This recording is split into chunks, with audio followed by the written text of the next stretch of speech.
का हमारे YouTube channel learn dip में स्वागत है। आज हम लोग स्वास्थ्य एवं पोषण, हेल्थ एवं न्यूट्रिशंस के बारे में पढ़ेंगे। इनसे एग्जाम में प्रश्न देखने को मिलता है। तो इससे रिलेटेड हम लोग जो भी कॉन्सेप्ट होगा उन कॉन्सेप्ट पे चर्चा करेंगे तथा जिनसे एग्जाम में प्रश्न पूछे जा सकते हैं उन सभी कॉन्सेप्ट को पर चर्चा करते हुए चलेंगे हम लोग। तो आज हम लोग देखेंगे लास्ट से 50 क्वेश्चन देखेंगे और बाकी और भी सीरीज में करके टोटल हम लोग इसका सॉल्यूशन देख लेंगे। तो आज हम लोग देखेंगे 157 से देखते हैं। 157 में कह रहा है कि मनुष्य के उपयोग के लिए जो कार्बनिक भोजन को बेहतर क्यों माना जाता है। तो ऑप्शन में है इसे खरीदना बहुत महंगा होता है, इसे रसायनों एवं सिंथेटिक कीटनाशकों का प्रयोग किए बिना उगाया जाता है, इसे कांच के हाउस या वायुरुद्ध परिवेश में उगाया जाता है, यह रसायनों एवं उर्वरकों पर निर्भर होता है। तो जो कार्बनिक भोजन बेहतर इसलिए माना जाता है क्योंकि उसमें कोई भी सिंथेटिक कीटनाशक या रसायनों का उसमें प्रयोग नहीं किया जाता है, इसलिए वह स्वास्थ्य की दृष्टि से क्या होता है, वह उपयोगी होता है और शरीर को नुकसान भी नहीं पहुंचाता है। तो ऑप्शन नंबर बी इस प्रश्न का सही जवाब हो जाएगा। आगे हम लोग देखते हैं कि पौधों और जंतुओं में कार्बोहाइड्रेट किस रूप में संचित होते हैं। काफ़ी अच्छा प्रश्न है। पौधों और जंतुओं, तो कार्बोहाइड्रेट, देखिए एक चीज़ को हम लोग को समझना होगा। कार्बोहाइड्रेट जिसमें हम लोग पढ़ते हैं ग्लूकोज, फ्रुक्टोज, गैलेक्टोज, तो एक चीज़ समझना होगा। जिस तरह से हम लोगों ने अभी तक अगर फिजिक्स की बात की जाए, जिसमें हम लोगों ने जाना कि पदार्थ का सबसे छोटा का अणु होता है, अणु से भी छोटा परमाणु होता, उन चीज़ों को जाना।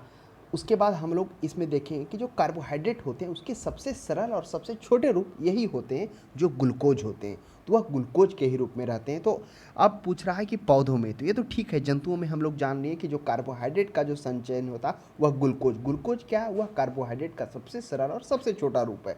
जिस तरह से पदार्थ में हम लोगों ने देखा सबसे छोटा, जिस तरह से प्रकाश जब हम लोग पढ़े थे तो उसमें जाने थे कि प्रकाश क्या है, फोटोन है, छोटे छोटे फोटोनों का एक बंडल के रूप में चलता है, सबसे छोटा उसका कण फोटोन होता है। ठीक उसी प्रकार कार्बोहाइड्रेट में जो सबसे सरल और सबसे छोटे वो ग्लूकोज होते हैं, जिसका सूत्र हम लोग जानते हैं C612O6, ग्लूकोज फ्रुक्टोज सब वही होता है। तो सबसे सरल और सबसे छोटे ग्लूकोज होते हैं। और पौधों में जो होते हैं वो स्टार्च के रूप में संचित होते हैं। हालांकि ऑप्शन में एक सेलुलोज भी है, ग्लूकोज भी है। तो आपको लग रहा होगा बिल्कुल सही बात है कि जो सेलुलोज होता है वह केवल पादप पौधों में पाया जाता है, लेकिन कार्बोहाइड्रेट के रूप में जो संचित सबसे मूल रूप होता है वो स्टार्च क्या है।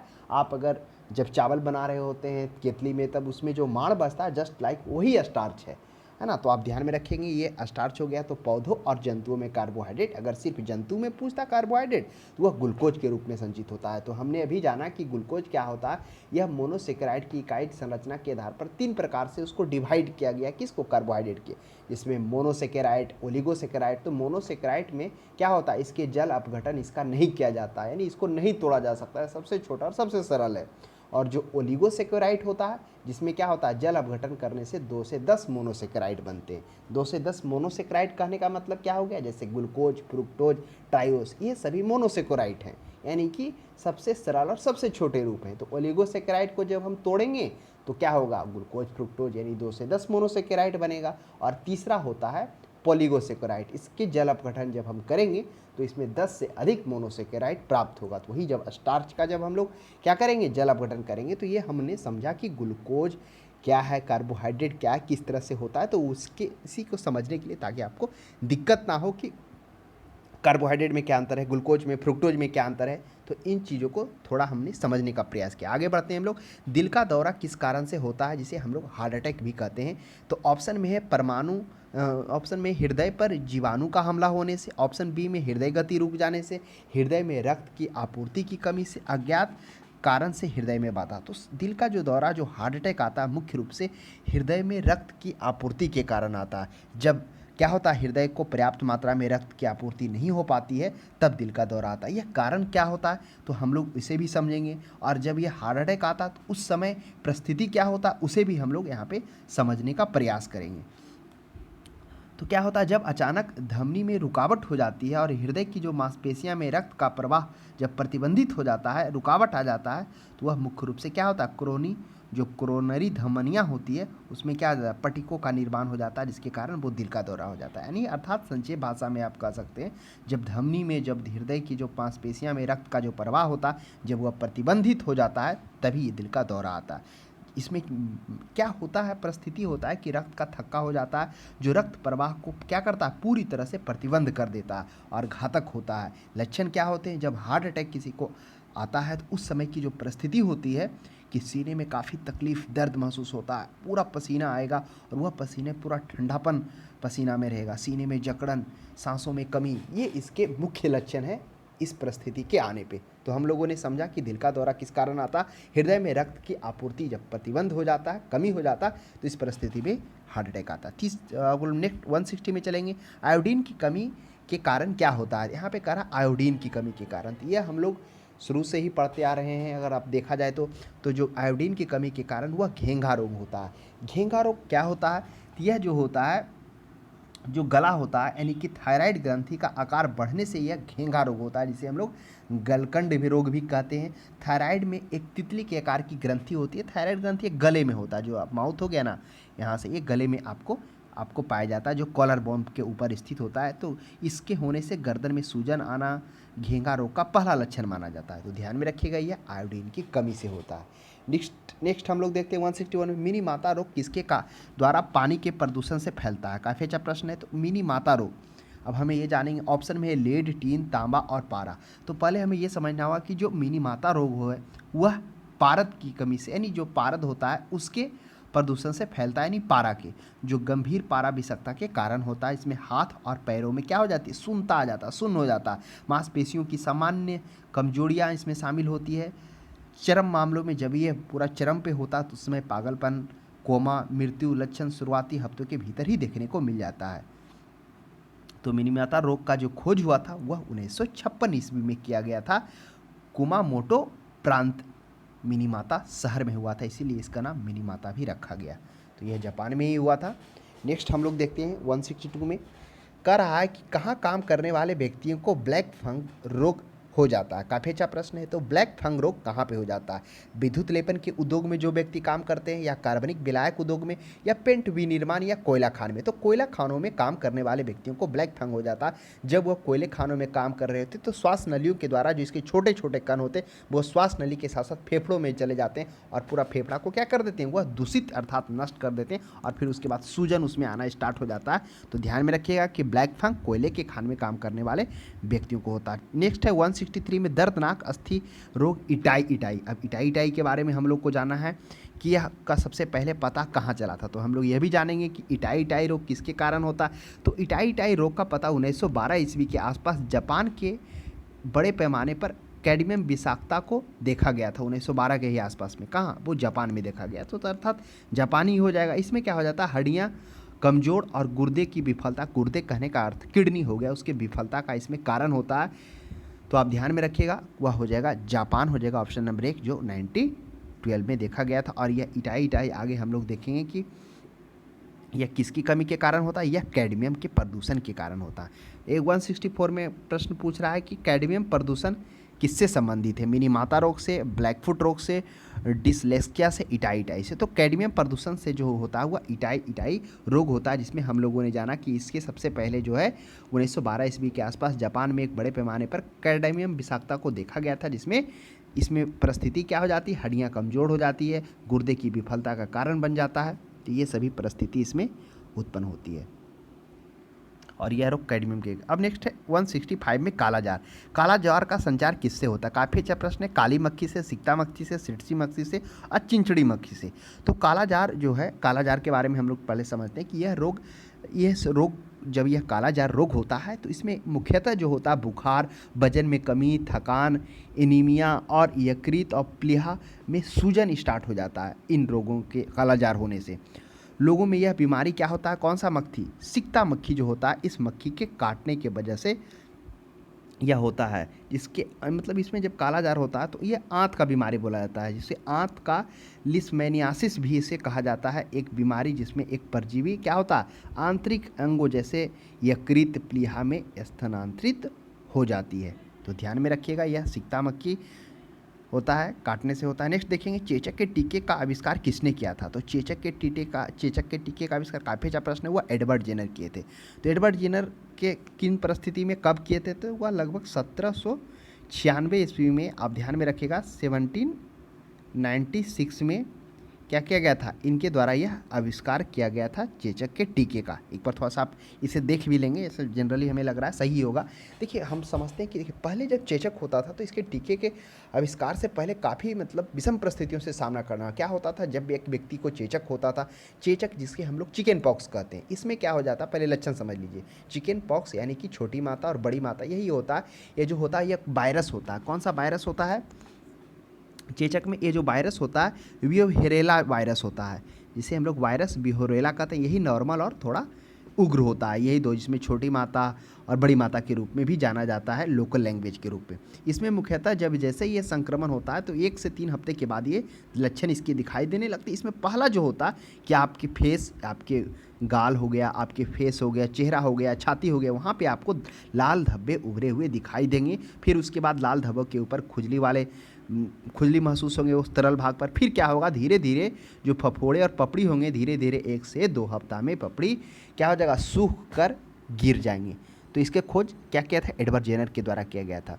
तो पहले जब रोग, यह जो जिसका टीके का खोज से पहले परिस्थिति क्या होता था कि एक व्यक्ति को अगर चेचक होता था तो दूसरे व्यक्ति को क्या किया जाता था, उस जो पदार्थ है जो जो तैयार हुआ है धब्बा और छाला, उसके जो संक्रमित है उसके घाव से वो लेकर वो अन्य व्यक्ति में दिया जाता था। तो पहले तो वो कुछ दिन तक बीमार होता था, फिर उसमें जब वो वायरस चला आता था तो वह प्रतिरोधक क्षमता बना लेता। तो इस तरह से पहले इलाज होता था, यानी एक संक्रमित व्यक्ति से उस चेचक के घाव से जो निकलता था वो तरल पदार्थ, उस तरल पदार्थ का उपयोग कर अन्य व्यक्ति को ठीक किया जाता था।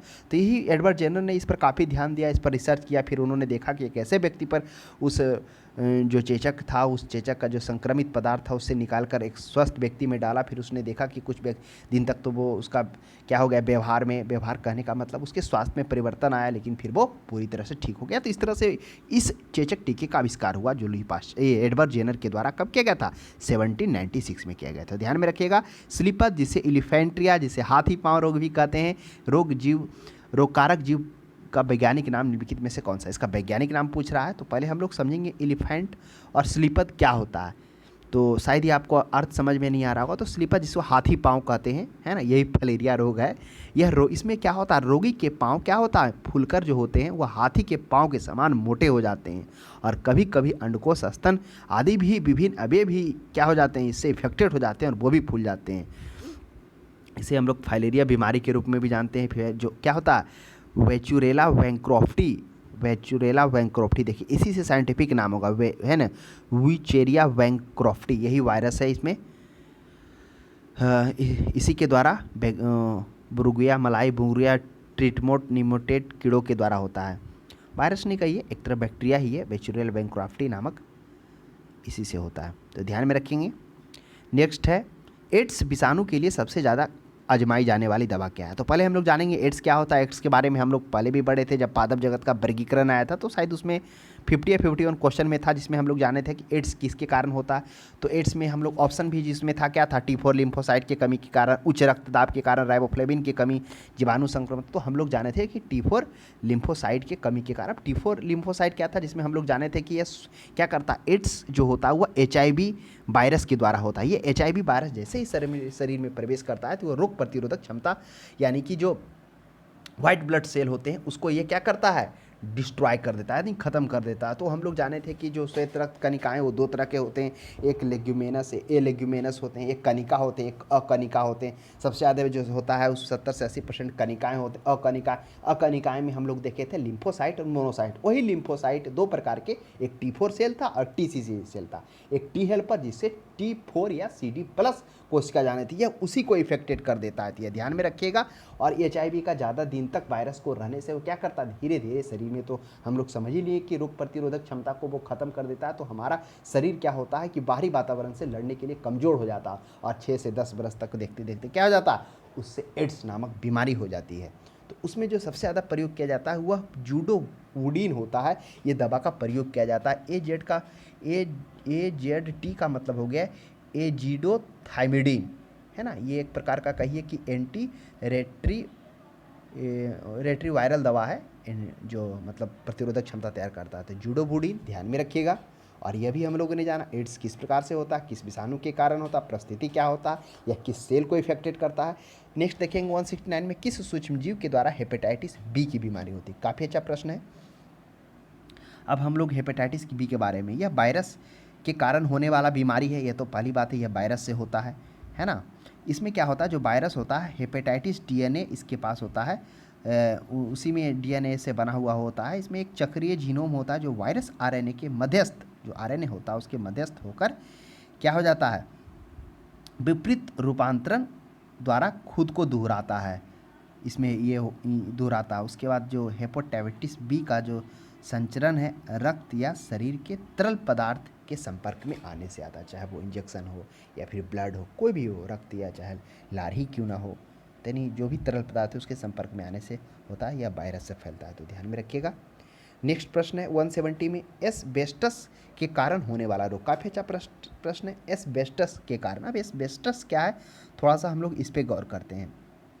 एस्बेस्टस उन व्यक्तियों को होता है जो अवरक उत्पादन में काम करते हैं, यानी अवरक के फैक्ट्रियों में जो काम करते हैं वहाँ से इस रोग को होता है। इस रोग में मुख्यतः जो क्या हो जाता है, लंबे समय तक काम करने के स्वरूप उसके फेफड़ों में कार्य करने की जो क्षमता होती है वो नष्ट हो जाती है। यानी वो जिस तरह से हम लोग देखे थे ना ब्लैक फंग में क्या हो रहा था कि वो कोयले की खान करने में श्वास नलियों में के साथ साथ वो फेफड़े को भी इफेक्टेड, वहाँ पे काले काले जाकर वो उसके अणु जाकर अटक रहे थे। तो ठीक उसी प्रकार से इसमें भी काम करने वाले जो होते हैं फेफड़े कार्य करने की क्षमता कम हो जाती है, नष्ट हो जाती है और सांस लेने में तकलीफ हो जाती है, और इसमें क्या होता है, जो एम्फसेमा नामक रोग हो जाता है। तो ध्यान में रखिएगा, हो सकता है प्रश्न ये भी पूछ देखने को मिला, एस्बेस्टस किसके कहाँ पर होता है, किस जगह पे काम करने से होता है, तो अवरक के खदानों में काम करने पर होता है। नेक्स्ट देखिएगा विटामिन ए की कमी से, तो हम लोग जाने थे कि विटामिन ए की कमी से क्या होता है, रतौंधी होता है, नाइट ब्लाइंडनेस, यानी रात में दिखना बंद हो जाता है, ये विटामिन ए की कमी से। अब हम लोग जानते हैं थोड़ा विटामिन ए के लिए स्रोत क्या है, कहाँ से मिलता है। अगर अभी आप गर्मी का मौसम देखेंगे तो आम जो है विटामिन ए का सबसे सर्वोत्तम स्रोत है। हालांकि इसके बाद पपीता का नंबर आता है। एक प्रश्न यूपी पीसीएस में पूछा गया था कि विटामिन ए का सर्वोत्तम स्रोत क्या है, उसमें पपीता भी था आम भी था, तो उस कंडीशन में आम ही उपयुक्त हुआ, क्योंकि आम में पपीता की तुलना में ज़्यादा विटामिन ए पके हुए आम में। हालांकि आम के में विटामिन ए के अलावा विटामिन बी और विटामिन सी भी होती है पर्याप्त मात्रा में, लेकिन पके हुए जो आम होता है विटामिन ए पर्याप्त मात्रा में, हालांकि गाजर में सबसे सर्वोत्तम होता है। तो ये था विटामिन ए की कमी से नाइट ब्लाइंडनेस। नेक्स्ट देखते हैं निम्नलिखित में से कौन सा रोग स्कर्वी रोग के इलाज के लिए उपयोगी है। स्कर्वी में क्या हो जाता है, स्कर्वी रोग में मसूड़ों से क्या आने लगना, खून आने लगना, मसूड़ों में दर्द, और उसके बाद पैरों में छाले, ये स्कर्वी रोग का पहचान है। तो स्कर्वी रोग होता है वह आंवला यानी विटामिन सी की कमी से होता है, जो आंवला पर्याप्त मात्रा में मिलता है। अब देखिए बीएमडी परीक्षण की किया जाता है पहचान के लिए, काफ़ी अच्छा प्रश्न है। बीएमडी होता है बोन मिनरल डेंसिटी। तो बोन मिनरल डेंसिटी होता है, ये हड्डियों की जांच के लिए किया जाता है। ऑस्टियोपेरेसिस होता है, ऑस्टियोपेरेसिस में क्या होता है, इसका अर्थ ही होता है छिद्रपूर्ण हड्डियाँ। ऐसी स्थिति जब हड्डियाँ धीरे धीरे पतली और कमज़ोर हो जाती है तो उस परिस्थिति में बीएमडी परीक्षण किया जाता है। इसमें इस टेस्ट से क्या कहता है, हड्डियों की मजबूती की जाँच किया जाता है। और साथ में इसी के साथ में एक और टेस्ट किया जाता है हड्डी से रिलेटेड, जिसको हम लोग डेक्सा टेस्ट कहते हैं ना। डेक्सा में क्या हो जाता है, डबल एनर्जी एक्सरे जो होता है ये किया जाता है। एब्जॉर्पटियोमेट्री होता मशीन होता है, उसी की मदद से किया जाता है। इसमें हड्डियों के घनत्व को देखा जाता है, डेंसिटी को। इसमें हड्डियाँ में जो मौजूद कैल्शियम एवं अन्य मिनरल्स की जानकारी मिलती है। तो यह भी ध्यान रखिएगा, जब बीएमडी पूछा हो सकता है आपसे डिक्सा भी देखने को मिल जाए, तो उसमें घनत्व को देखता है, उसमें जो कैल्शियम मिनरल्स हैं उसमें जो उसकी उपस्थिति है उस मात्रा का पता चलता है डेक्सा टेस्ट से। नेक्स्ट देखते हैं एड्स रोग होता है। तो अभी हम लोग चर्चा किए थे एड्स है जो विषाणु के द्वारा होता है, जिसमें कौन सा विषाणु, एचआईवी होता है, जो हमारे शरीर में प्रवेश करने के बाद रोग प्रतिरोधक क्षमता को धीरे धीरे नष्ट कर देता है। और हम लोग जाने थे कि जो व्हाइट ब्लड सेल होता है वह रोग प्रतिरोधक क्षमता होता है, जो दो प्रकार के होते हैं, एक लेग्यूमिनस एक ए लेग्यूमिनस। लेग्यूमिनस क्या होता है, कनिका कनिका होते हैं, और ए लेग्यूमिनस अकनिका होते हैं, यानी उसमें दाने दाने नहीं होते हैं। तो अदाने के जो दाने दानक दाने नहीं, जो लेग्यूमिनस होते हैं जिसमें कनिकादार होते हैं श्वेत रक्त का, वो 70 से 80% शरीर में होते हैं, और बाकी 20 से 25% अकनिकादार होते हैं। अकनिकादार मुख्यतः 2 से 3 प्रकार के, लिम्फोसाइट, मोनोसाइट। वही लिम्फोसाइट 3 प्रकार के होते हैं, जिसमें आपको टी सेल देखने को मिलेगा, बी सेल, एनके सेल। तो जो टी सेल्स होते हैं, बी सेल्स कहिए, जो बी सेल्स होते हैं मुख्यतः वह क्या होते हैं, वो 2 प्रकार के होते हैं, सॉरी टी सेल्स है ना, बी नहीं, टी सेल्स, बी सेल्स और एनके सेल्स, ये होते हैं लिम्फोसाइट के 3 प्रकार के। तो जो टी सेल्स होते हैं, टी हेल्पर जिसे T4 या CD+ भी कहते हैं, और CD+Q भी कहते हैं। तो ये 2 प्रकार के होते हैं जो T4 यानी CD+ जो होते हैं उन कोशिकाओं को ये नष्ट कर देते हैं। फिर उसके बाद क्या होता है, हमारे शरीर में रोग प्रतिरोधक क्षमता कम हो जाती है। फिर धीरे धीरे हमारा शरीर बाहरी वातावरण के जीवाणु से क्या करता है, बचा नहीं पाता और धीरे धीरे इफेक्टेड हो जाता है और वह फिर कुछ समय बाद, सालों वर्ष बाद वह एड्स में परिवर्तन हो जाता है। नेक्स्ट देखिएगा 174 के बाद 175 में हम लोग आते हैं। 175 में कह रहा है कि मानव गुर्दे में पथरी निम्नलिखित में से किसकी वजह से बनती है। काफ़ी अच्छा प्रश्न है। तो देखिए मानव शरीर में जो गुर्दे में जो पथरी बनती है, जो कैल्शियम ऑक्जेलेट होता है, एक प्रकार से पत्थर होता है, छोटे छोटे, कई और किन्हीं किन्हीं में तो बड़े बड़े भी देखने को मिल जाते हैं। अब आइए हम लोग जानते हैं कि यह कैल्शियम ऑक्जेलेट से तो जरूर बनता है, लेकिन ये गुर्दे में पथरी, गुर्दे का अर्थ हुआ किडनी, में कैसे बनता है, क्या होता है। अगर आप अत्यधिक दवाई का सेवन कर रहे हैं तो उस परिस्थिति में आपको यह रोग हो सकता है, या फिर कैल्शियम का गोली आप ज़्यादा खा रहे हैं उस परिस्थिति में, या फिर अत्यधिक आप नमक खा रहे हो तो उस परिस्थिति में क्या होता है, जब नमक अत्यधिक आप खा रहे होते हैं तो कैल्शियम क्या हो जाता है, कैल्शियम की मात्रा जो मतलब अत्यधिक नमक खाने से कैल्शियम की मात्रा ऊपर आ जाती है खून के ऊपर, और जो उसका कारण बनती है। और ज़्यादा नशा करने से इससे भी वो भी कारण होता है। तो ये हम लोगों ने जाना कैल्शियम ऑक्जेलेट मानव में गुर्दे में जो पथरी बनता है किस कारण से, क्या होता है उसमें। नेक्स्ट है सरल गलकंडा घेंगा, जिसकी चर्चा पहले भी हुई है। गलकंडा घेंगा रोग, इसमें प्रभावित क्या होता है, इसमें प्रभावित थायराइड ग्रंथि होता है। ये थायराइड ग्रंथि गले के पास में होती है और इसमें क्या हो जाता है, गला सूजना, इसका पहला लक्षण है गले में सूजन होना स्टार्ट हो जाता है। ये आयोडीन की कमी से यह रोग होता है। तितली के आकार का होता है, कॉलर बोन के पास में होता है। डी हो गया। नेक्स्ट देखिएगा 77 में मलेरिया परजीवी की निम्नलिखित में से कौन सी अवस्था संक्रामक है। काफ़ी अच्छा प्रश्न है। ऑप्शन में साइजोजाइट है, स्पोरोब्लास्ट है, ट्रोपोजाइट है, स्पोरोजाइट होता है। देखिए मलेरिया में परजीवी मुख्यतः जो मलेरिया होता वह मुख्यतः जो मलेरिया परजीवी जो मलेरिया के जो प्लाज्मोडियम गन है ना, अब देखिए गन गन गन का मतलब जो हम लोग चर्चा किए थे, याद करिए जब हम लोग पादप जगत का वर्गीकरण किए तो चर्चा किए थे कि गन हो गया, गन के बाद क्या कुल हो गया, कुल के बाद क्या हो गया, वंश हो गया, वंश के बाद जाति, सबसे आधारी इकाई जाति आ रहा था। तो वही है जो प्लाज्मोडियम गन से यह मलेरिया परजीवी होता है। तो प्लाज्मोडियम गन कितने प्रकार के, वह मुख्यतः 4 प्रकार के जो प्लाज्मोडियम गन है जिससे मलेरिया रोग होता है। एक प्लाज्मोडियम फैल्सीफेरस है, फैल्सीफेरम है, प्लाज्मोडियम विवैक्स है, प्लाज्मोडियम ओवेल है, प्लाज्मोडियम मलेरिया। ये 4 प्रकार के परजीवी हैं जिससे जीवाणु होता है। जो सबसे घातक बोला जाता है वह प्लाज्मोडियम फैल्सीफेरम होता है ना। इसमें काफ़ी ठंड के साथ बुखार आता है तो ये थोड़ा घातक माना जाता है। तो आइए हम लोग अब जानते हैं कि कौन सा अवस्था सबसे संक्रामक होता है। तो वह अवस्था जो होता है वह अवस्था है, चलिए क्या होता है कि जो मलेरिया होता है वह एनाफ्रीज मच्छर के काटने से होता है। तो मलेरिया परजीवी मानव में विकास जो होता है वह 2 चरण में होता है। प्रथम चरण यकृत में और दूसरा चरण लाल रक्त कोशिकाओं में। जो प्रथम चरण होता है वही घातक होता है। क्या होता है कि जो परजीवी होता है प्लाज्मोडियम फैल्सीफेरम मच्छर के द्वारा काटा, ब्लड में गया और 30 मिनट के अंदर ही वो क्या करता है, वह यकृत को इफेक्टेड कर देता है और वहाँ पर जाता है, फिर बहुगुणित हो जाता है। जैसे ही वो यकृत में जाता है उसी को हम लोग स्पोरोजाइट कहते हैं। जब वहाँ पर बहुगुणित होकर फिर वो सेल्स को तोड़कर फिर क्या आता है, रेड ब्लड में आता है। अब जैसे ही वो रेड ब्लड में आता है उसको मीरोजाइट्स कहते हैं। तो ऑप्शन में तो मीरोजाइट्स है ही नहीं, तो स्पोरोजाइट्स ही इसका पहला जो चरण है काफ़ी संक्रामक अवस्था होता है। हाँ ट्राइफोजाइट भी है। जब हम लोग देखेंगे कि किस तरह से जो प्लाज्मोडियम विवैक्स है, विवैक्स और प्लाज्मोडियम ओवेल जब इसके द्वारा अफेक्टेड होगा तो क्या होता है कि इसमें यकृत में जाने के बाद ये सक्रिय रहता है। अब देखिए स्पोरोजाइट्स जो पहला अवस्था है प्लाज्मोडियम फैल्सीफेरम जो पहला परजीवी है वह क्या होता है कि 30 मिनट के अंदर रक्त से तो यकृत को क्या कर देता है, अफेक्टेड कर देता है और क्या करता है, यकृत में जाता है वो और बहुगुणित होता अलैंगिक प्रजनन करना स्टार्ट कर देता है। अलैंगिक याद करिए, अलैंगिक हम लोग चर्चा किए थे जिसमें शुक्राणु का अंडाणु से बिना मिले हुए क्या होता प्रजनन होता, वो अलैंगिक कहते हैं। फिर 6 से 15 दिनों के अंदर वो हजारों अंशाणु क्या करते हैं, बना लेते हैं। उसी को क्या कहते हैं, मीरोजाइट्स कहते हैं। फिर वो अपनी मेहमान कोशिका को तोड़कर रक्त में प्रवेश करते हैं। और इसमें क्या हो जाता है, जो दूसरा उसका परजीवी है जिसमें प्लाज्मोडियम विवैक्स और प्लाज्मोडियम ओवेल, तो ये दोनों में क्या होता है कि जब ये इफेक्टेड होते हैं, बीजाणु रक्त से गया यकृत में गया तो वह सुसुप्त अवस्था में वहाँ पर होते हैं और उसी को हिपोजोइट्स भी कहते हैं। और 6 से 12 मास तक ये निष्क्रिय रहते हैं। सोचिए उसके बाद एकाएक अचानक अंशाणु के रूप में प्रकट होते हैं और यह रोग पैदा करते हैं। और फिर जैसे ही ये या फिर लाल रक्त कोशिकाओं में प्रवेश करते हैं परजीवी, खुद को फिर से गुणित करने लगते हैं और ये वलय के रूप में विकसित होकर फिर जो भोजाणु और फिर बहुगुणित साइजोइड्स और अनेक अंशाणु बनाते हैं। तो यही होता है जब वो बहुगुणित होकर भोजाणु बनाते हैं, विकसित होकर, तो उसी को ट्रोपोजोइट्स भी कहते हैं। तो ये था, हम लोगों ने समझा कुछ इसके चरण अवस्था। मलेरिया परजीवी का फैलता है कौन? मादा एनीफ्रीज मच्छर के द्वारा फैलता है। निम्नलिखित में से कौन सा कवकीय रोग, काफी अच्छा प्रश्न है, कवक के द्वारा होता है?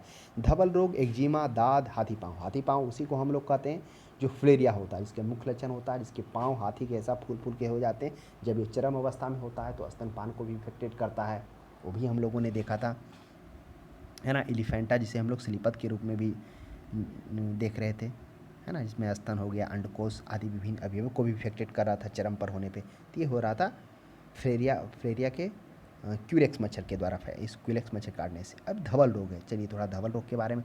धवल रोग को मुख्यतः सफ़ेद दाग, जिसको ल्यूकोडर्मा कहते हैं। देखते होंगे ना, किसी के स्किन में वाइट वाइट होने लगता है, तो ल्यूकोडर्मा, उसमें क्या हो जाता है, एक जीवाणु होता है, इफेक्टेड कर देता है, और वह जो क्या करता है, त्वचा को जो नष्ट कर देता है, उसके मेलाविन को, जिससे स्किन बनता है, तो वो हो गया।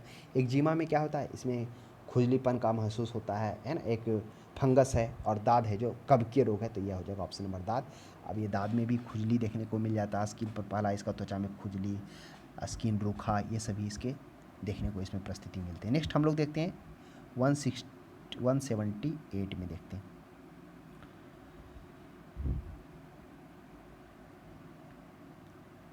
178 में निम्नलिखित में से कौन सा कवकीय रोग है? हो गया, वो कवकीय रोग में दाग आया, है ना, हाथी पाँव और धवल, और एक्जिमा नहीं आया। एक्जिमा में भी थोड़ा सा चर्चा कर रहे थे, इसमें भी त्वचा में तेज खुजली, स्किन रूखी, इस सभी परिस्थिति बनती है। और दांत में तो खुजली होता है, और वहाँ पर नोचने के बाद ब्लड का भी आ जाता है, काला कालापन हो जाता है। छोटी माता, चिकन पॉक्स, अभी हम लोग चर्चा किए चिकन पॉक्स, जिसे हम लोग चेचक कर रहे थे। छोटी माता, बड़ी माता, जिसमें क्या था, बेरियोला विषाणु, यही नॉर्मल और एक थोड़ा सा उग्र होता था, तो यही विषाणु के द्वारा इसमें चिकन पॉक्स होता था। इसमें क्या हो जाता था, हम लोगों ने देखा कि पहली परिस्थिति में क्या हो जाता है, जब ये इफेक्टेड होता है बेरियोला विषाणु से, तो क्या होता है, लगभग कितने दिन बाद, जो चेचक का होता था, लगभग कहिए कि 1 से 3 सप्ताह बाद इसके लक्षण दिखाई पड़ते हैं। लक्षण में पहला क्या होता है, चेहरे पर या छाती पर लाल धब्बे दाने दिखाई देने लगते हैं। फिर आपको उस लाल दाने पर खुजली ऐसा महसूस होने लगता है। तीसरा स्टेप होता है 1 से 2 सप्ताह के बाद, वह जो लाल धब्बे दाने होते हैं उसमें पपड़ी आकर वो धीरे धीरे सूख जाते हैं। ये होता है 1 सप्ताह तक, ये चरम पर रहता है, उसके बाद ये घटने लगता है। तो ये हो जाएगा बेरियोला विषाणु, चेचक, चिकन पॉक्स। काली मौत किसे कहते हैं, काफ़ी अच्छा प्रश्न है। यह होता है प्लेग। अब आइए थोड़ा प्लेग के बारे में जानते हैं। देखिए, प्लेग के बारे में कहा गया है कि प्लेग जो होता है वह सबसे पहले कृदंतक होता है, यानी कृदंत में चूहा आ गया, खरगोश, जो भी कृदंत है, तो मुख्यतः जहाँ पर प्लेग फैलता है पहले कृदंत प्राणियों में फैलता है, यानी चूहों में फैलता है। जब इस रोग से चूहे मर जाते हैं तो जो इसके पिस्सू होते हैं, यानी कि कृदंतों का जो रक्तपान करते हैं, वह पिस्सू चूहे को छोड़कर मनुष्य की ओर दौड़ते हैं। तो ध्यान में रखिएगा, पॉस्चुरेला पोस्टिस नामक जीवाणु से होता है। यह क्या होता है, प्लेग रोग होता है, जिसे हम लोग काली मौत भी कहते हैं। तो पेस्चुरेला पेस्टिस एक जीवाणु होता है। ये देखिएगा, डेंगू, डेंगू में होता, डेंगू में हम लोग भी देखेंगे कि डेंगू में मुख्यतः क्या होता है, यह एक वायरस के द्वारा होता है, हालांकि ये भी मच्छर के काटने से होता है। डेंगू बुखार में मानव शरीर में निम्नलिखित में से किसकी कमी से होता है? काफ़ी अच्छा प्रश्न है। प्लेटलेट्स, हीमोग्लोबिन, शर्करा और जल। तो डेंगू जब बुखार होता है तो उसमें प्लेटलेट्स की कमी हो जाती है। अब हम लोग जानेंगे कि डेंगू क्या होता है। यह भी मच्छर के काटने से होता है, लेकिन इसमें जो वायरस होता है DENV 1 2 3 4, यही 4 वायरस होता है, और चारों वायरस के कारण यह होता है। और यह जो वायरस आता है वह मच्छर के काटने से, और कौन सा मच्छर होता है, तो वह मच्छर होता है, देखिए, एडीज मच्छर होता है, वही एडीज मच्छर के काटने से इस वायरस होता है। और वायरस मुख्यतः 4, जिस प्रकार से हम लोग देखे थे ना कि मलेरिया जब हो रहा था तो उसमें क्या हो रहा था, प्लाज्मोडियम गण के परजीवी आ रहे थे, जिसमें 4 परजीवी थे, प्लाज्मोडियम फैल्सीफेरम, प्लाज्मोडियम बेबैक, प्लाज्मोडियम ओवेल और प्लाज्मोडियम मलेरिया। ठीक उसी प्रकार डेंगू बुखार में DENV वायरस होता है, उसके DENV1 DENV2 DENV4, ये 4 वायरस मुख्य रूप से इसके जिम्मेवार होते हैं। चलिए नेक्स्ट हम लोग देखते हैं सूची 1 का सूची 2 से मिलान करना। काफ़ी अच्छा प्रश्न है। सूची 1 में कुछ रोग हैं, सूची 2 में उनसे होने वाले संबंधित जो वायरस हैं, जो कवक हैं, जो भी हैं। तो जैसे पहला है प्लेग। प्लेग को अभी हम लोग जाने थे, जिसे काली मौत के रूप में जाना जा रहा था। यह जीवाणु से हो रहा था, जिसमें बॉस्चुरेला पेस्टिस आ रहा था। बॉस्चुरेला पेस्टिस। प्लेग में क्या हो रहा था, जब प्लेग मुख्यतः हम लोग देखे थे, पहले कृदंत को प्रभावित कर रहा था, और जब कृदंत में जैसे चूहे हो रहे थे, जब उस चूहे मर रहे थे तो जो पिचासु थे, जो रक्त रक्तपान कर रहे थे उस चूहे को छोड़कर फिर वो मनुष्य की ओर दौड़ पड़ रहे थे। तो ये हो गया एड्स विषाणु के द्वारा हो रहा था, जिसमें HIV विषाणु था, HIV वायरस था, उसके द्वारा हो रहा था, जो रोग प्रतिरोधक क्षमता को समाप्त कर रहा था। जिसमें हम लोगों ने देखा था कि ये जो होता है एड्स विषाणु में सबसे ज़्यादा जो आजमाई जाने वाली दवा हो जूडोबिडिन था, जो AZT जिसे हम लोग क्या कहते थे, एजिडोथाइमिडीन भी होता था, वो प्रयोग किया था। गंजापन ये कवक से हो रहा था, मलेरिया प्रोटोजोआ हो रहा था। तो इस तरह से हम लोग इसका मिलान कर लिए। आगे देखते हैं 183 में निम्नलिखित में से कौन सी बीमारी असंक्रामक प्रवृत्ति की होती है, यानी संक्रामक नहीं होता, असंक्रामक होता है। संक्रामक के मतलब क्या हो गया, संक्रामक के मतलब हो गया कि जो हवा, पानी और छूने ये सभी से फैले, तो वह असंक्रामक है। हैजा बिल्कुल संक्रामक है। यह पानी मुख्यतः यह जलजनित रोग है, जिसमें से क्या होता है, अत्यधिक दस्त होता है, कंटिन्यू दस्त होता है, डिहाइड्रेशन हो जाता है, पानी से दूषित भोजन से। चेचक क्या होता है, चेचक भी एक तरह से कहिए संक्रामक ही है, कि जो क्या होता है, वेचिरोला वायरस जो होता है वह छींकने से, खांसने से, संपर्क में आने से यह चेचक होता है, जिसे चिकन पॉक्स कहते हैं। तो यह चीज़ हम लोग को क्या करना है, ध्यान में भी रखना है। चेचक के बारे में हम लोगों ने एक और देखा था, जो उसके जो चेचक के जो क्या थे, जो वायरस थे, वे हेरोला, कौन थे वायरस, वे हेरोला वायरस थे, जो नॉर्मल और थोड़ा अति उग्र होता था, दो प्रकार के। क्षय रोग, आप देखिए क्षय रोग है, जिसे हम लोग टीबी, तपेदिक, यक्ष्मा कहते हैं। माइकोबैक्टीरियम ट्यूबरकुलोसिस बैक्टीरिया होता था, जो फेफड़े को इफेक्टेड करता था। तो ये सभी क्या है, संक्रामक बीमारी है। माइकोबैक्टीरियम भी बोला जाता है कि छींकने से, खांसने से ये क्या होता है, एक व्यक्ति से दूसरे में। लेकिन कर्क रोग, जिसे कैंसर रोग कहते हैं, यह कैंसर रोग असंक्रामक रोग है। यह रोग होता कैसे, यह रोग क्या होता है, आपको पता होना चाहिए कि जो हमारा शरीर में हर एक समय प्रतिदिन, प्रति समय, प्रति सेकेंड नए कोशिकाओं का निर्माण होता रहता है। जब कोई शरीर में घाव होता है या फिर अत्यधिक दिनों तक वो क्या होता है, घाव रहता है, तो क्या होता है, मिस्टेक से DNA क्या करता है, उस कोशिकाओं को, गलत फैमिली में उस कोशिका को, यानी कि गड़बड़, यानी कि गलत कोशिका, और यानी कि इफेक्टेड कोशिका को क्या करता है, वह पुनर्निर्माण कर देता है। यह संख्या बढ़ती हुई जाती है और फिर क्या करता है, जैसे यह संख्या बढ़ती जाती है, कौन सी कोशिकाएं, खराब सेल्स, तो क्या करती है, वह अन्य अंगों को क्या करती है, दिक्कत पहुंचाना स्टार्ट करती है, दूसरे अंगों में प्रवेश करके क्या करती है, उसको उस पर वो असर डालना पड़ती है। तो जिससे क्या होता है, विषम परिस्थिति शरीर में देखने को मिलता है। तो वही होता है कि जो पहला स्टेज कैंसर होता है, बाद में दूसरे अंगों में प्रवेश करता है, और सेकेंडरी स्टेज का कैंसर होता है। तो यही एक कैंसर कहलाता है, जो अत्यधिक फिर देखेंगे घातक हो जाता है। फिर देखते हैं इसमें कोशिकाओं के, अगर बोला जाए कि अगर मतलब इतनी सोच सकते हैं आप कितना बहुगुणित करके जा सकता है परिस्थिति, सेल्स जब उस तरह सेल्स बनना स्टार्ट हो गया। तो इसलिए इसमें केयर बहुत ज़रूरी है। अगर ऐसा सुनने में आया तो उसको क्या करना चाहिए, उसे डॉक्टर के संपर्क में रहकर उसे क्या करना चाहिए, जो भी है उसका उपाय उसे होना चाहिए। मुख्यतः ये जो तंबाकू हो गया, धुआं हो गया, पर्यावरण वायरस आदि कैंसर होने से देखी जाती, तो ज़्यादातर कैंसर दूषित वातावरण के कारण ही होता है। तो डॉक्टर के संपर्क में रह के उसी समय उस सेल्स का क्या हो जाना चाहिए, जो भी है उपचार किया जाए वो हो जाना चाहिए। नहीं तो उसे रखने से फिर वो बॉडी को इफेक्टेड कर देता है, फिर उसे कंट्रोल करना काफ़ी मुश्किल होता है। और फिर अगर आप 2-3 सेल भी बच गया निकालने के बावजूद भी, फिर वो बहुगुणित होकर अपना रूप ले लेगा। तो ये कैंसर हम लोगों ने समझा। नेक्स्ट है 84 में, प्रचुरतम मात्रा में खाद्य प्रोटीन के 2 स्रोत निम्नलिखित में से कौन सा है, जिसमें प्रचुर मात्रा में प्रोटीन पाया जाता है। तो सोयाबीन की चर्चा तो हम लोग कहाँ किए, हम लोग तो बायोलॉजी में किए ही किए, ज्योग्राफी में, इंडियन ज्योग्राफी में भी किए, कि जो प्रोटीन होता है सबसे मात्रा सोयाबीन में पर्याप्त मात्रा में लगभग 40 से 45% होता है। तो सोयाबीन और मूंगफली इसका पर्याप्त हो जाएगा। मूंगफली में ज़्यादा नहीं, 25 होता, तो यही हो जाएगा जिसके साथ सोयाबीन है। तो सोयाबीन इस ऑप्शन में, चारों ऑप्शन में एक ही के साथ है। चलिए एक में देखते हैं, विटामिन B2 का अन्य नाम क्या है। काफ़ी अच्छा प्रश्न है। 185 में हम लोग देखेंगे विटामिन B2 का नाम क्या है। तो विटामिन B2 का जो अन्य नाम है वह राइबोफ्लेविन है।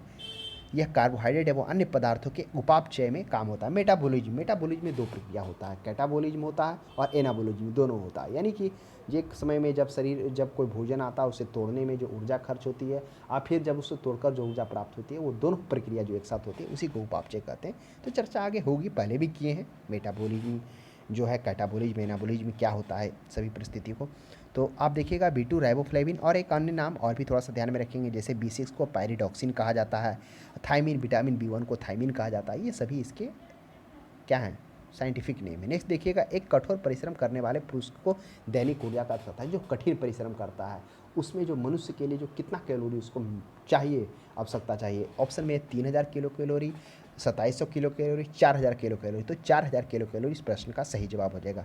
187 में देखिए, कौन सा विटामिन पानी में घुलनशील है, ये आपको ध्यान में रखना होगा। विटामिन B और विटामिन सी, ये दो हैं जो क्या है, पानी में घुलनशील है, चाहे वो विटामिन बी 1 हो, चाहे विटामिन बी 2 हो, चाहे विटामिन बी 6 हो, चाहे विटामिन बी 12 हो। विटामिन बी में जितने भी हैं वो सभी क्या हैं, पानी में घुलनशील हैं। उसके अलावा सी हैं, तो ऑप्शन में बी है तो बी हो जाएगा, अगर सी रहता तो दोनों हो जाता। 88 में देखिए, निम्नलिखित में से कौन जल जनित रोग है। अभी हम लोग चर्चा किए थे कि जल जनित, तो मुख्यतः इस प्रश्न ऑप्शन में देखिए, चेचक है, मलेरिया है, हैजा है, तपेदिक है।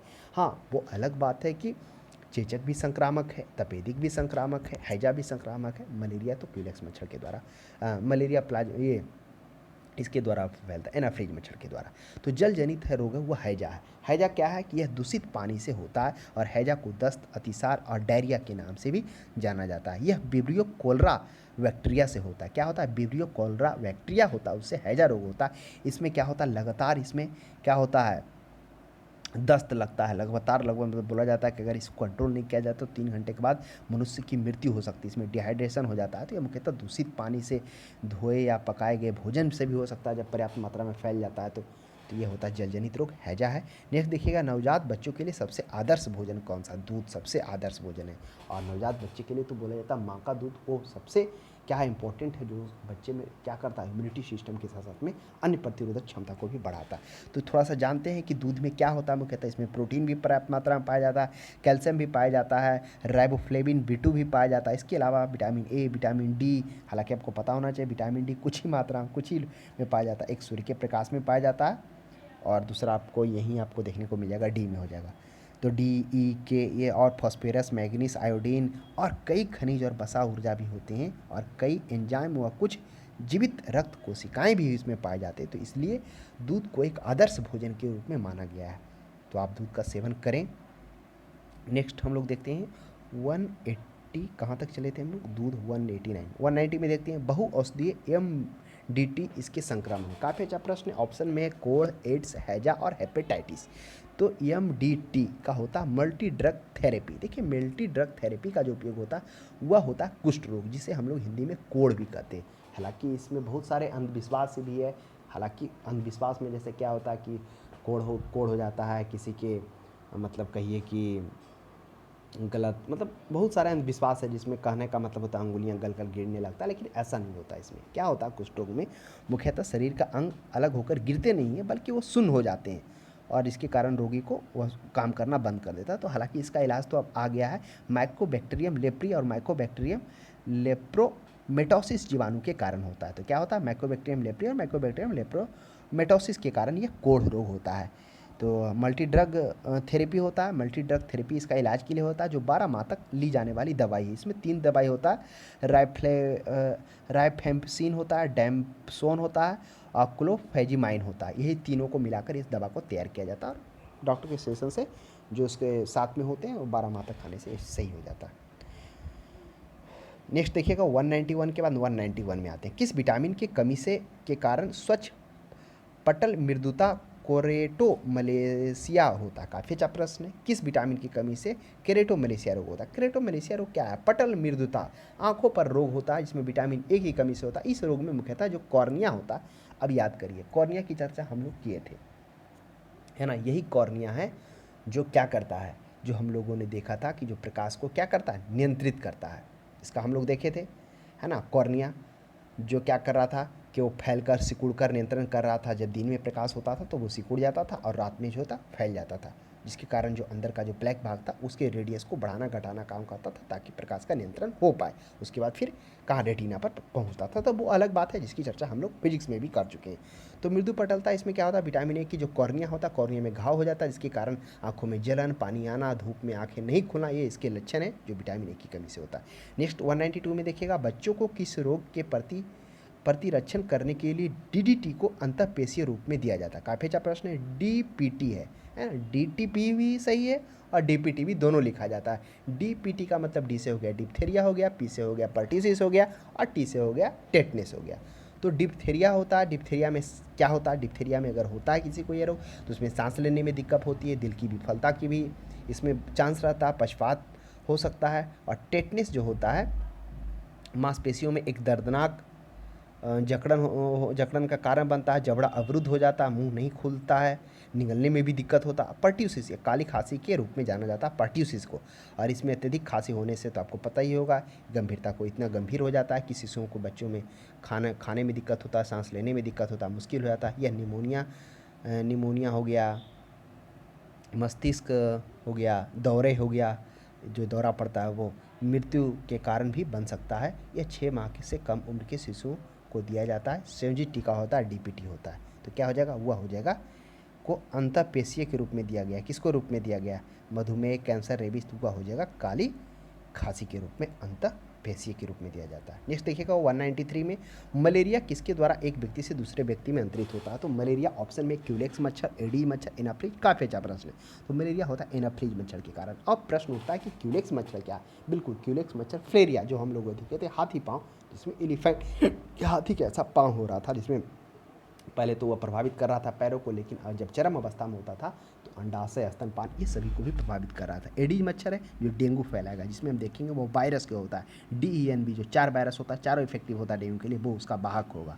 नेक्स्ट देखेंगे पीलिया रोग किससे प्रभावित होता है। तो पीलिया रोग, इसी पीलिया रोग को हम लोग जॉन्डिस भी कहते हैं। तो आपको पता होना चाहिए जॉन्डिस में यकृत प्रभावित होता है। क्या होता है कि जो दूषित भोजन हो गया, पानी हो गया, पेट जाता है, पेट के द्वारा वो यकृत को इफेक्टेड करता है। यकृत कहने का मतलब हो गया लीवर को इफेक्टेड करता है, जिसमें पीलापन, आंखों में पीलापन आ जाएगा, फीवर आ जाएगा। ये सभी इसके लक्षण आपको क्या हो जाएगा, देखने को मिलेगा। ताल, जो नाखून, तालू का भी रंग इसमें पीला पीला पड़ने लगता है, शरीर भी पीलापन हो जाता है। अधिरक्त स्त्राव क्या है, काफी अच्छा प्रश्न है। अधिरक्त स्त्राव क्या है, एक जीवाणु घटित रोग है, एक प्रदूषण घटित रोग है, एक अनुवांशिक। देखिए अधिरक्त स्त्राव जिसे हीमोफीलिया कहते हैं, यह एक अनुवांशिक विकार है जो माता पिता से वह बच्चों में आता है ना। इसमें क्या हो जाता है, जब चोट लगता है, कट जाता है, तो खून बंद नहीं होता है ना, इसमें खून चलता रहता है। यह एक प्रकार का रोग है ना, अनुवांशिक रोग है। HIV क्या है, तो HIV एक प्रकार का वायरस है जो हम लोगों ने देखे थे। यह वायरस अगर शरीर में अत्यधिक दिनों तक आ जाता है, रह जाता है, तो वह एड्स का कारण बन जाता है। यह क्या करता है, शरीर में रोग प्रतिरोधक क्षमता को खत्म कर देता है। खासकर यह T4 या CD+ कोशिकाओं को नष्ट करता है। ये T4 कोशिका क्या है, यह T4 कोशिका है लिम्फोसाइट कोशिका। लिम्फोसाइट 3 प्रकार की कोशिका होते हैं, T4 कोशिका, B4 और NK कोशिका। और लिम्फोसाइट क्या है, यह अकणकीय कोशिकाएं। ये अकणकीय कोशिका क्या है, श्वेत रक्त कोशिकाएं, जिसे हम लोग क्या कहते हैं, श्वेत रक्त कोशिकाएं रोग प्रतिरोधक क्षमता वाले कोशिकाएं होते हैं। तो वो 2 प्रकार के होते हैं, एक कणकीय और अकणकीय। जो कणकीय होते हैं मुख्यतः 70% उससे बने होते हैं, कणकीय से, और अकणकीय से 20 से 25%। उसी अकणकीय में लिम्फोसाइट आता है, और उस लिम्फोसाइट में T4 जो 3 प्रकार के होते हैं, T4, B4 और NK कोशिका। वही T4 के जो T कोशिका 2 प्रकार के, T4 कोशिका और CD+, जिसे T4 कोशिका को CD+ भी कहते हैं। तो T4 हो गया, एक TC हो गया, T हेल्पर कोशिका। तो वही होता है HIV क्या है, एक प्रकार के परिवर्धन सूचांक है, विषाणु रोग है, प्रति विषाणु है। देखिए तो थोड़ा सा समझना होगा, यहाँ पर प्रति विषाणु भी उपयोग किया गया है और विषाणु भी किया गया था। यहाँ पर विषाणु रोग हो जाएगा, प्रति विषाणु नहीं होगा। नेक्स्ट देखिएगा 197 में, इनमें से कौन एक संक्रामक रोग है। संक्रामक अभी हम लोगों ने समझा, संक्रामक वो होता है जो क्या होता है, छूने से, छींकने से, खांसने से, इस प्रकार से जो फैलता है। तो ग्वाटर है, ग्वाटर क्या होता है, अब याद करिए, ग्वाटर का चर्चा हम लोग कहाँ पे किए थे। ये ग्वाइटर हो गया, घेंगा रोग, गलकेंडा रोग, तो ये ग्वाइटर रोग, घेंगा आयोडीन की कमी से। एनीमिया, एनीमिया की भी हम लोग चर्चा किए। बेरी और कालाजार। तो अब इसमें जो संक्रामक रोग है वह कौन सा हो जाएगा, उस प्रश्न का सही जवाब हो जाएगा कालाजार। अब कालाजार क्या होता है, एक कोशिकीय परजीवी या जीनस लिस्मानिया से होता है। यह मादा मक्खी जो होता है ना, फ्लेबेटरम अर्जेटाइप्सिस होता है, वही होता है। ये मादा मक्खी के फैलने से होता है, कालाजार होता है। मुख्यतः वो जो होता है फ्लेबोटम का ये एजेप्टाइसिस होता है, उसी से ये होता है। ये हो जाएगा, ये हो जाएगा। बेरी तो विटामिन B1 की कमी से। और एनीमिया जो रोग होता है उसमें शरीर में खून की कमी हो जाता है, आपको पता ही होना चाहिए। तो ये सभी संक्रामक नहीं, इसमें कालाजार संक्रामक है, जिसका वाहक कौन है, मादा मक्खी है। एड्स से होने वाले वायरस की पहचान कब की गई थी, काफ़ी अच्छा प्रश्न है। तो एड्स के बारे में हम लोगों को जाना कि एड्स किस तरह से होता है। वह HIV वायरस के कारण से एड्स होता है। वह HIV वायरस जब हो जाता है तो वह शरीर में धीरे धीरे क्या करता है, रोग प्रतिरोधक क्षमता को नष्ट कर देता है, जिससे हमारा शरीर बाहरी वातावरण से लड़ने में असक्षम हो जाता है, और वह क्या होता है, रोगग्रस्त हो जाता है। इस सबसे पहले 181 तो क्या कहता है, अगर डाटा आप देखेंगे ऑफिशियली 181 से 2006 तक 25 मिलियन लोग इससे ग्रसित हो चुके हैं। और इसके जो फैलता कैसे है, यह भी लार के द्वारा भी जा सकता है, ब्लड के द्वारा भी जा सकता है, यौन शोषण से भी, यौन संबंध से भी, इन सभी कारण है एक दूसरे से ट्रांसफ़र होने का। हाँ, ये संक्रामक बीमारी नहीं है, ऐसा नहीं कि सटने से हो जाता है, तो ये भी ध्यान में रखिएगा।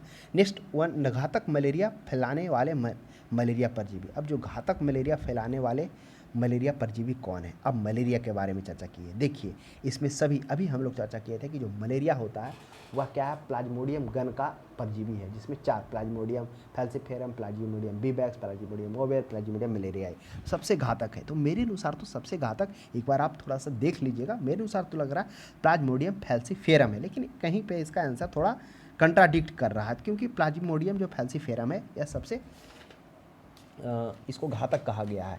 इसमें क्या हो जाता है, प्लाज्मोडियम फैल्सिफेरम जब ये मतलब इसके द्वारा जब संक्रमित होता है तो कहिए कि जो रोगी होता है वह तुरंत मतलब एकदम बेसुधा हो जाता है ना।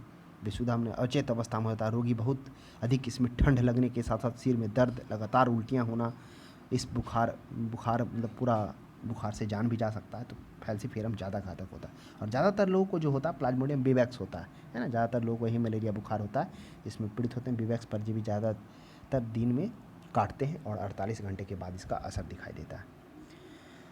तो ये हम लोगों ने देख लिया, चारों ही प्लाज्मोडियम गण का ही है, चारों से मलेरिया परजीवी होता है, लेकिन घातक पूछा तो हम लोगों ने इसमें क्या देखा, प्लाज्मोडियम फैल्सिफेरम। एक बार आप भी कमेंट बॉक्स में से आप जवाब देंगे कि आपके अनुसार क्या है, क्योंकि कुछ जगह कंट्राडिक्ट भी देखने को मिल रहा है इसका। निम्नलिखित में से कौन सा रोग केवल वंशानुगत संचारित है, जो वंश के अनुसार होता था। अभी हम लोग देखे थे कि हीमोफीलिया रोग था, जो माता पिता से बच्चों में आ रहा था, जिसमें खून का जमना नहीं हो रहा था, कटने के बाद घाव के बाद उसमें खून क्या हो रहा था, जम नहीं रहा था, तो ये हीमोफीलिया हो जाएगा। नेक्स्ट देखिएगा, मलेरिया मादा एनाफ्लीज से फैलता है। तो मलेरिया बिल्कुल सही बात है, मलेरिया जो है मादा एनाफ्लीज मच्छर से फैलता है। इसकी खोज सबसे पहले रोनाल्ड रोस, काफ़ी अच्छा पर ये रोनाल्ड रोस जब इनका जन्म होता है तो उत्तराखंड में ये जन्म होता है, फिर वे पढ़ाई करने के लिए इंग्लैंड जाते हैं, फिर पढ़ाई करके जब वो आते हैं तो यहाँ पर रहकर रिसर्च कर रहे होते हैं। वो देख रहे होते हैं कि एक व्यक्ति के जो खून ले रहे होते हैं तो उसी गुरु रोग से संक्रमित था, फिर कुछ दिन बाद जो व्यक्ति आ रहा था ठीक उसी तरह से मिलता जुलता था, उस पर वो घंटों रहकर अध्ययन कर रहे थे, तो दोनों में समानता पाया जा रहा था। और फिर उसके बाद काफ़ी गहन अध्ययन के बाद इन्होंने इसको प्रस्तुत किया, बताया, और इसके लिए इन्होंने 1902 ईस्वी में नोबेल प्राइज़ से भी सम्मानित किया गया रोनाल्ड रॉस को। इसकी चर्चा हम लोग पहले भी कर चुके हैं। नेक्स्ट देखिए 202 में, निम्नलिखित में से कौन सा रोग विषाणु के कारण नहीं होता। काफ़ी अच्छा प्रश्न है, विषाणु के कारण नहीं होता है। तो देखिए पोलियो विषाणु के कारण जॉन साल्क इसका टीका का निर्माण किए थे, यह विषाणु होता है। चेचक अभी हम लोगों ने देखा, जिसे चिकन पॉक्स के रूप में जानते हैं, जिसमें बेहोरेला जीवाणु होता है, नॉर्मल होता है, कतिकरण एक थोड़ा उग्र होता है। इन्फ्लुएंजा भी वायरस की कमी से होता है, लेकिन जो टाइफाइड है वह वायरस के कारण नहीं होता है। टाइफाइड जो होता है साल्मोनेला टाइफी बैक्टीरिया के कारण संक्रमित होता है, जिसमें संक्रमित भोजन या पानी के सेवन से ये होता है। इसमें भी आपको जो आपको मिलेगा, फीवर दिखाई देगा, संक्रमित होने के कुछ दिन बाद लक्षण दिखाई देंगे, फीवर आना, सर दर्द, ये सब इसके लक्षण हैं। तो ये हो जाएगा वायरस के कारण कौन नहीं होता, वह टाइफाइड हो जाएगा। नेक्स्ट देखिएगा, BCG का टीका कितनी उम्र में लगाया जाता है। BCG तो BCG का होता है बैसिलस गैलमेट, है ना। BC बैसिलस BC सी से कैलमेट हो गया, और जी से हो गया BCG ग्वेरिन। तो बैसिलस कैलमेट ग्यूरिन यह एक टीका है जो मुख्यतः टीबी की रोकथाम के लिए उपयोग किया जाता है, और जन्म के समय शिशुओं में यह लगाया जाता है। तो आपको पता होगा टीबी जो होता है माइकोबैक्टीरियम ट्यूबरकुलोसिस जीवाणु से होता है, जो मुख्यतः फेफड़े को इफेक्टेड करता है। तो यह होता है नवजात शिशु में जन्म के समय ही ये लगाया जाता है BCG का टीका। नेक्स्ट देखिएगा, नेक्स्ट हम लोग चलते हैं, रेबीज क्या है। रेबीज आपको पता होगा, यह जो है कुत्ते के काटने से होता है, एक प्रकार का जीवाणु रेबीज है जो विषाणु जनित बीमारी है। विषाणु होता है एक प्रकार का, जिसमें 99% अधिक मामले में कुत्तों के काटने से ही होता है। तो आप ध्यान में रखिएगा क्या है, यह जीवाणु है कि विषाणु, तो विषाणु जनित रोग है। ऑप्शन नंबर बी इसका पर्याप्त हो जाएगा। नेक्स्ट देखिए, प्लेग कैसे फैलता। प्लेग को हम लोग देखे थे कि प्लेग को काली मौत के रूप में जानते थे, जिसमें हम लोगों ने देखा था कि प्लेग में क्या आ रहा था, कौन सा था, जीवाणु था कि विषाणु था। तो एक प्रकार के वो जीवाणु था, है ना, वो जीवाणु प्लेग में था। कौन सा जीवाणु था, पास्चुरेला पेस्टिस नामक जीवाणु था जो उत्पन्न हो रहा था। बोला जा रहा था कि पास्चुरेला पेस्टिस जो है इसकी खोज सबसे पहले 1894 ईस्वी में हांगकांग के कीटा सार्टो और चार्सिस ने किया था। यह मुख्यतः किरीदंत का रोग है। पहले ये किरीदंतों में होता है, यानी चूहों में होता है। उसके बाद जो पिचासू होते हैं, रक्तपान करने के बाद जब चूहे मर जाते हैं तो वह मनुष्य की ओर दौड़ पड़ते हैं। तो ऐसा कहा जाता है जब प्लेग होता है तो वहाँ के पहले जो इफेक्टेड होते हैं जानवर वो चूहे होता है, उसके बाद वो मनुष्य की ओर फैलता है। तो ध्यान में रखिएगा वो कौन था, जीवाणु पास्चुरेला पेस्टिस पॉस्चुरेला पेस्टिस नामक जीवाणु, तो ऑप्शन नंबर ए हो जाएगा 205 का। नेक्स्ट हम लोग देखते हैं कौन सा रोग कवक के कारण होता है, कवक के कारण कर रहा है, तो पोलियो तो वायरस के कारण होता है। अब हैजा हम लोगों ने देखा था, हैजा में क्या हो रहा था, ये भी बैक्टीरिया के कारण, वैब्रियो कोलेरा बैक्टीरिया था उसके कारण हो रहा था हैजा में, यह भी हम लोगों ने देखा था, है ना, इसमें अति दस्त हो रहा था, वैब्रियो कोलेरा बैक्टीरिया था। अब हो गया त्वचा का प्रदा और इनमें से नहीं, तो त्वचा का जो प्रदा है यही होता है, जैसे इसमें दाद हो गया, ये कवकीय रोग है जो मुख्यतः त्वचा में खुजलीपन, रूखी, ये सभी इसके लक्षण स्टार्टिंग में दिखाई देते हैं।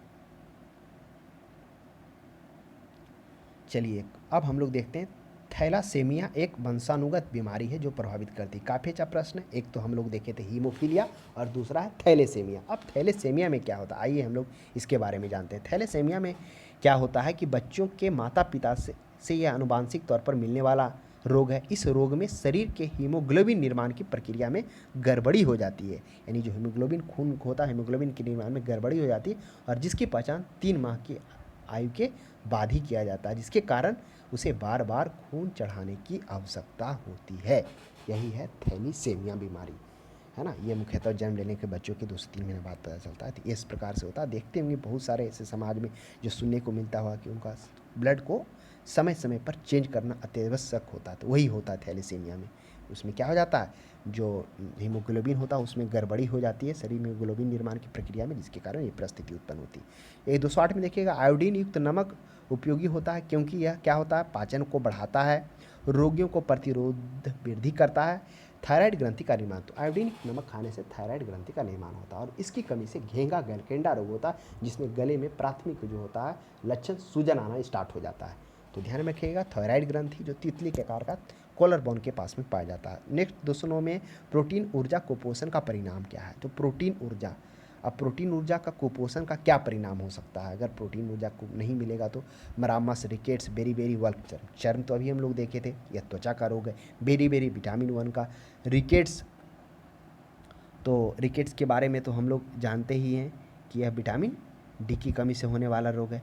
अब हो गया मरामस। अब देखिए जो मरासमस है यह उन बच्चों को होता है जो पर्याप्त प्रोटीन, कैलोरी और कार्बोहाइड्रेट अन्य महत्वपूर्ण पोषण तत्वों का सेवन नहीं कर पाते। यह जोखिम कहाँ देखने को मिलता है, जिन क्षेत्रों में गरीबी है, अकाल है, स्तनपान कराने में असमर्थ हैं बच्चे को अपनी महिलाएं, उस क्षेत्र में आपको देखने को मिलेगा। तो यह हो जाएगा मरासमस हो जाएगा। डेंगू एक बुखार है जो उत्पन्न होता है। अभी हम लोग डेंगू की चर्चा हो चुकी है कि जिसको वायरस DENV 4 वायरस है, उस वायरस के इफेक्टेड से होता है जो एडीज मच्छर के द्वारा लाया जाता है। यह बैक्टीरिया नहीं वायरस होता है, तो ध्यान में रखिएगा, मच्छर एडीज होता है।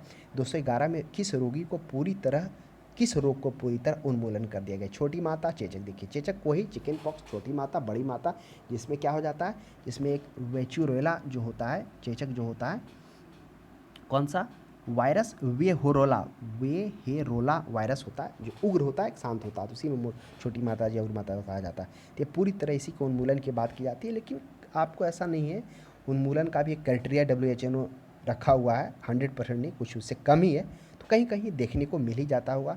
जब मुख्यतः ये आपको जहाँ ज़्यादातर देखने को मिलेगा जब मौसम क्या होगा, कहने का मतलब गर्मी से बरसात में एंट्री करेगा, तो थोड़ा सा उसमें देखने को मिलता है। उस स्थिति में जीका वायरस मानव शरीर के किस भाग को ग्रसित करता है, पहले जीका जानेंगे तो उसके बाद जानेंगे फिर क्या करता है। देखिए जो जीका बुखार है यह जीका वायरस रोग के नाम से ही जाना जाता है, यह जीका वायरस ही है। यह वायरस के लक्षण हैं डेंगू बुखार की तरह ही होते हैं। एडीज मच्छर के काटने से भी जीका वायरस वही एडीज मच्छर के काटने से होता है, और मुख्यतः शारीरिक संबंध बनाने और खून चढ़ाने से भी यह संभव फैलने की संभावना होता है जीका। यह इफेक्टेड करता है मस्तिष्क को, यानी कि दिमाग को इफेक्टेड करता है कौन, जीका वायरस। तो देखिएगा इसमें जो एडीज मच्छर द्वारा प्रसारित होता है यह दिन के समय उसको काटता है। तो जीका वायरस किसके द्वारा प्रसारित होता है, वह मच्छर के द्वारा, वही एडीज मच्छर मुख्यतः बोला जाता है दिन में काटने से, दिन में काटता है इस प्रकार के जो मच्छर होते हैं। जीका वायरस का वाहक तो मच्छर हो गया। अब ऑप्शन में है अच्छा मच्छर का नाम पूछा है ना इसमें, देखिए इसमें मच्छर का नाम है क्यूलेक्स है, एडीज एनाफ्रीज है, क्यूलीसीटा है, तो यह हो जाएगा एडीज मच्छर, वही एडीज मच्छर जो क्या कर रहा था, डेंगू को फैला रहा था। तो ध्यान में रखिएगा, एडीज मच्छर, क्यूलेक्स से क्या फलेरिया हो रहा था, एनाफ्रीज मच्छर से तो मादा एनाफ्रीज से मलेरिया हो रहा था। नेक्स्ट इबोला शब्द से आप क्या समझते हैं। देखिए इबोला की चर्चा हम लोग पहले वाले बायोलॉजी में शायद आया था चैप्टर में, इबोला के बारे में हम लोग जाने थे। तो इबोला है एक विषाणु है, एक गंभीर बीमारी है। शरीर के नसों में खून इससे बाहर आने लगता है, हालांकि अंदर भी बहने लगता है। इसमें अंदरूनी रक्तस्राव भी देखने को मिलता है। इसमें 90% रोगियों की मृत्यु भी हो जाती है। घातक रोग है। सर्वप्रथम 1976 ईस्वी में यानी 1976 में जो अफ्रीका का एक इबोला नदी है उसी के पास एक गांव में देखा गया था। इसलिए इबोला नदी के पास वो गांव था, इसलिए उसी के नाम पर क्या कर दिया गया, इसका नाम इबोला रख दिया गया। तो ध्यान में रखिएगा, यह रोग जो होता है पसीने से, लार से भी फैलता है। संक्रमित खून, मल के सीधे मतलब संक्रमित खून या मल के भी सीधे संपर्क में आने से यह रोग फैलता है। तो ये इबोला हो जाएगा। तो ऑप्शन नंबर क्या हो जाएगा, वह हो जाएगा पश्चिमी अफ्रीका के विषाणु रोग प्रकोप जो इबोला नदी के पास में अवस्थित है। तो ये था हम लोग का स्वास्थ्य एवं पोषण से संबंधित कुछ प्रश्नों का हल था जो एग्जाम की दृष्टि से इंपॉर्टेंट है। तो आज के लिए इतना ही। आपको ये क्लास कैसा लगा कमेंट बॉक्स में जरूर करें। अब हम लोग अगली क्लास में मिलते हैं।